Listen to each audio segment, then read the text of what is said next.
안녕하세요. 경찰윤리 14주차 강의 시작합니다. 이번 주 강의하고요. 다음 주에는 시보강과 수시고사가 있습니다. 수시고사는 한 5일 정도 잡고 있고요.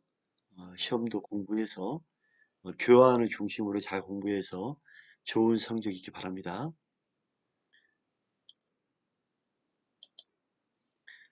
경제윤리인데요. 우리 사회의 경제윤리하면 자본주의를 빼놓을 수가 없죠.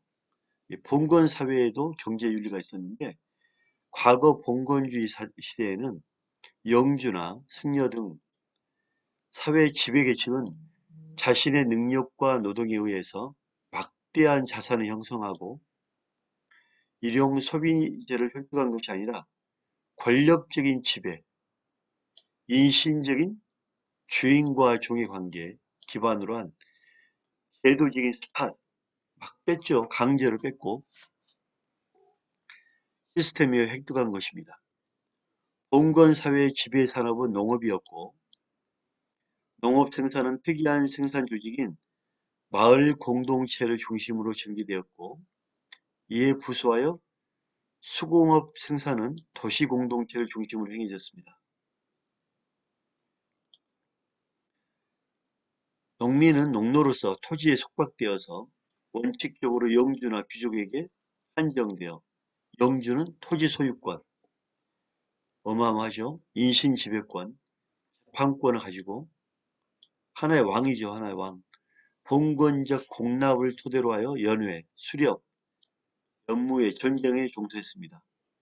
영주들 사이에는 토지 소유의 대소, 많고 적음에 의해 상급 영주와 하급 영주라는 주종 관계가 존재하고 있었으나 같은 계급 간에는 연합체가 있었고 계급별로 선출된 대표자에 의해서 신분제 의회를 구성했습니다. 영주로서의 자기들만의 세계가 있는 거죠. 봉건적 지배의 권력은 지방 분권적이고 강력한 중앙 집권적 권력 체제는 존재하지 않았으나 피라미드형의 신분별 계급적 권력 조직에 한 영주 지배가 농조의 반항을 억압했습니다. 자, 이러한 사회는 부역 농노에게 부과하는 것으로 본부역과 잡부역이 있었고 인두세, 머리에 따라 돈을 세금을 내는 것, 공납, 생산물에 대한 물납과 급납, 징수권, 징수특권, 개설권, 시장개설, 배특권, 광산특권, 장원 영주와 같은 부역이나 공납을 부과했습니다. 어마어마한 권력이죠. 봉건체제의 지배계급은 권력적 지배와 생산적 지배, 생산수단, 이 지배적 소유를 통해서 무상의 노동부역에부터 생산물에 대한 공조, 수입 조달에 이르기까지 모든 수단을 통해서 강제 수탈을 했습니다. 이처럼 일부 지배층에게만 허용되었던 재산 소유권이 일반 대중에까지 전면적으로 확립된 것은 시민혁명이 일어났기 때문에 공권적 절대주의가 붕괴가 됐죠. 시민혁명이 어떻게 보면 사회에 큰 변화를 가지고 왔죠. 영민의 부역과 각종의 공납세가 하나의 제도로서 정착된 배후에는 영주와 영민 간의 확집의 종속 형성과 봉건적인 윤리, 이게 봉건적 윤리가 있기 때문에 가능했던 일인데 시민혁명에 대해서 무너졌습니다. 서구의 경우에도 로마 제국의 말기에 공법적 보호관계가 해체 과정했을 때 시적제의 종족제적 단계에 있던 게르만인의 대거 침입으로 새로운 지배 형태로 장원제도 발달이 가져갔죠. 영주와 장원의 양민과의 봉건적 계약관계, 종속관계가 서구에도 있었습니다. 이러한 봉건적 종속관계는 경병과 성실 선서, 봉건적 계약입니다. 즉 주인은 종자에 대해서 보호를 하고 종자는 주인에 대해서 의무적으로 봉사한 것입니다. 이러한 잘못된 농민 반란으로 이런 게 다 무너졌고 근대 사회로 접어들게 되는 겁니다. 따라서 이렇게 이제 자본주의가 나왔는데요. 이 자본주의가 성립되려면 두 가지 요건이 충족돼야 됩니다. 하나는 산업혁명 이후에 나타난 근대적 규모의 공장이나 기업을 운영하는 데 필요한 자본 축적이고, 또 하나는 이들 공장이나 기업이 종사하게 될 자유 노동자들이 있어야 됩니다. 이러한 요소가 16세기부터 산업혁명에 이르기까지 초기에 상업 자본주의 시대에 마련되었습니다. 15세기 말에 지리상의 발견 이래 신항로 개척이 이루어졌고 신개발지의 원료 획득, 금과 은 유입, 판로 확대 등으로 교량 활동이 국내 시장에서 국제적 규모로 확대되어 16세기에는 서구 사회에서는 새로운 상업주의 풍조가 형성됩니다. 개별 수공업자에 대한 간의 생산 방식에서 각자의 간의 작업장에서 그 규모가 큰 작업장으로 분업에 의해서 협업하게 되는 겁니다. 신분적으로는 누구에게 귀속되지도 않으면서 자기의 노동력 이외에 아무것도 가진 것이 없는 자유노동자를 배출해낸다는 점에서 중요한 역사적 의미를 갖고 있습니다. 이러한 신흥 부르주아에 의한 봉건적 절대주의적 낡은 질서와 제도가 붕괴되는 과정에서 이상적 변화가 수반되지 않을 수 없었고 철학적, 윤리적 사조 변화가 자본주의 사회의 형성과 발전을 촉진하게 됩니다. 17세기 말엽 영국의 존 로크는 시대적 배경에 의한 자유방임주의와 그것에 대응하는 새로운 가족관, 재산 소유권 제도적 보장과 윤리적 정당성을 주장한 최초의 철학자라는 점이 좀 주목을 받고 있죠. 각 개인의 자유로운 이익 추구가 동시에 사회 전체의 공공의 이익 증진에 이바지해야 된다는 자본주의적 기본사상 곧 개인의 이기주의에 윤리적 정당성을 부여하고 이기주의가 공익에 직결된다는 사상을 보다 강력하고 명백하게 전개한 것은 만델빌레나 휴미입니다. 만델빌레는 유명한 저서 꿀벌 이야기에서 인간으로 하여금 하나의 사회적 동물이 되게 한 것은 다른 사람과 친구가 되고자 하는 욕구나 선량한 성품, 차분한 마음, 부침성, 그 밖에 겉보기에 아름다운 몇 가지 특성이 있는 것이 아니라 오히려 가장 비열하고 미워해야 할 품성이 있다. 그는 개인의 죄악은 공공의 이익이라고 했다. 즉 파라독스죠. 그가 여기에 개인의 죄악이라고 하면 사회 조직에 대한 개인의 자신의 이익, 쾌락만 위해 이기적 경제활동을 하는 것이 죄악이지만 하나의 사회의 상공업 발전을 촉진시켜 물질의 번영을 증진시키는 결과를 가져온다면 이는 뭐다? 공공의 이게 이익이다. 이렇게 보는 거죠. 자본주의는 개인의 이기주의적 영리활동에 의한 상공업의 다양한 발전을 통해 일방의 부의 증진과 소비 향락의 증진을 가져오고 다른 일방에게는 많은 사람에게 취업 기회를 제공하게 됩니다. 따라서 개인의 이기적 활동의 자유는 자본주의 성립과 발전의 불가결한 조건이자 현 경제를 이끌어가는 원동력 구실을 하게 됩니다. 영국에서 공리주의 사상 형태는 로크에 정리되었으나 명확하게 체계화 노력한 건 휴미입니다. 휴미의 도덕론입니다. 휴미의 도덕 현상을 연구하면서 경험적, 귀납적으로 도덕의 본질을 규명하려고 했습니다. 구체적 방법은 일상생활에서 통상 선이라고 불리워지는 것들을 한쪽에 모으고 다른 한쪽에 악이라고 불리는 것들을 모아 그들 사이에 공통성을 추출하고 그것에 의해서 도덕의 일반 원리를 발견하려 한 것입니다.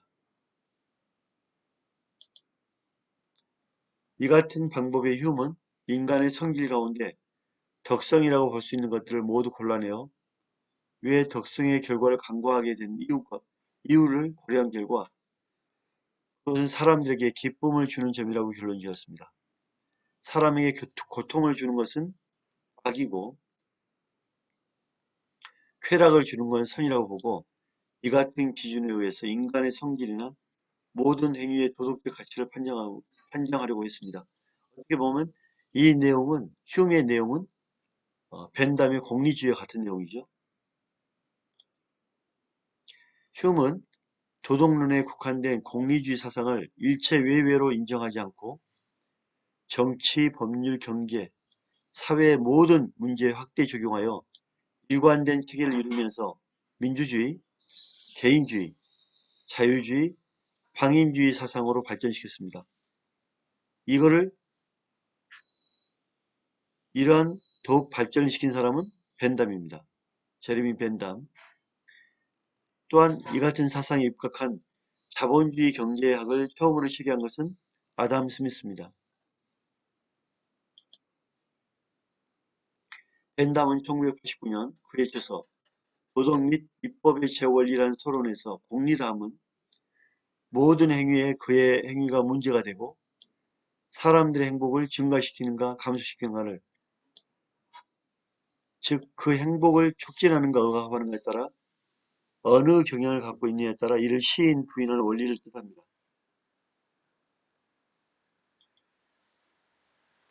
사회 이익이란 필경 최대 다수의 최대 행복을 꾀하는 데 있다고 봅니다. 그리고 개인의 행위나 정부의 시책을 막론하고 그것들이 사회 이익이나 이익, 즉 최대 다수의 최대 행복의 증가를 시키는 경향이 있다면 공리주의 원리에 부합되는 것이고 감소시키는 경향이 있다면 이 원리에 부합되지 않는 것이라고 보는 것이 벤담의 기본적 사상을 이루고 있는 것입니다. 벤담은 공리주의 원리 외에 또 하나의 중요한 제2전제로서 자기 선택의 원리를 제시했습니다. 그에 의하면 각 개인은 원칙적으로 자기 자신의 자기 행복의 최상 판정자이고 동시에 각 개인은 부단히 자기 행복 추구하는 존재입니다.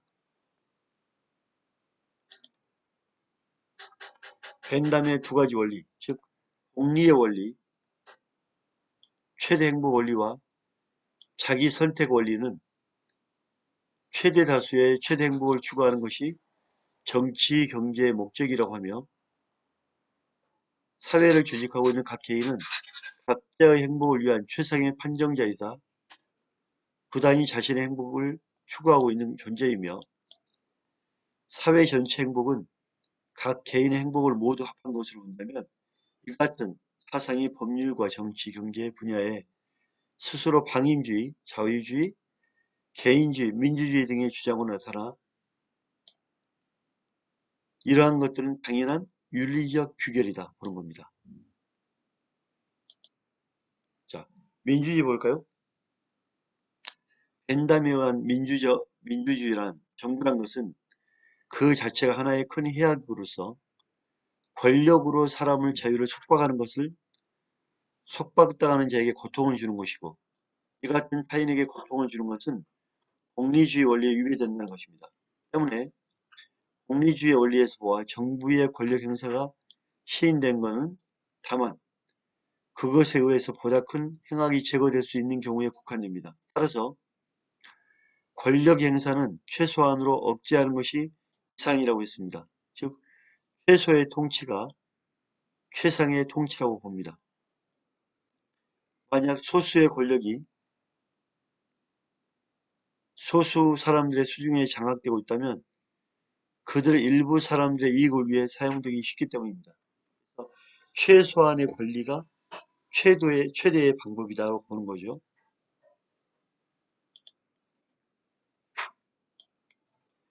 그러나 정치의 정당하고 본래적 목적은 균등의 원리에 입각하여 최대 다수의 최대 행복이 아니면 안 됩니다.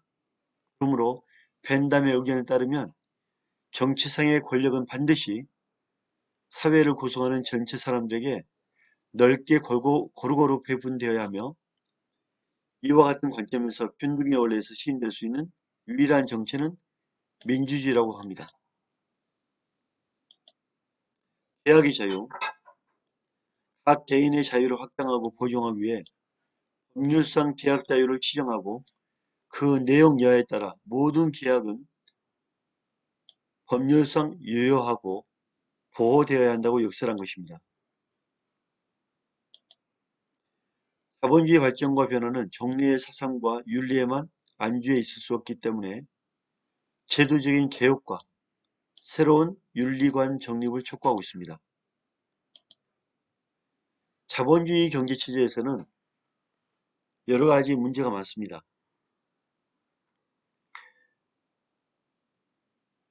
경쟁적 영리활동의 자유와 대규모 기계 설비에 의한 공장제 생산은 인간의 생산력을 봉건적 촉박과 수탈로 해방시켜 생산력과 소비력의 비약적인 발전을 가능하게 했으나 자본주의 제도 자체가 가지고 있는 제도적 특성이나 특이한 생산 관계는 자본주의 발전에 크게 변질되는 결과를 갖고 왔습니다.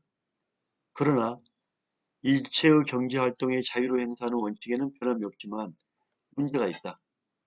즉 일체의 재산과 수단의 사적 소유와 처분의 자유가 원칙적으로 보장되어 있지만 그 차익은 교환 당사자 이익으로 취득되고 있고 새로운 주종관계가 사회적 생산관계의 지배 형태로 나타나고 있습니다. 또한 일체의 생산이 생산수단의 배타적인 소유자인 자본가 기업가의 이윤 추구를 위한 방편으로 나타나고 있습니다. 따라서 자본주의 발달사는 폐해를 줄이고 제거하는 데 경제윤리의 발전사라고 볼 수 있습니다. 첫 번째 수업 마치겠습니다. 감사합니다.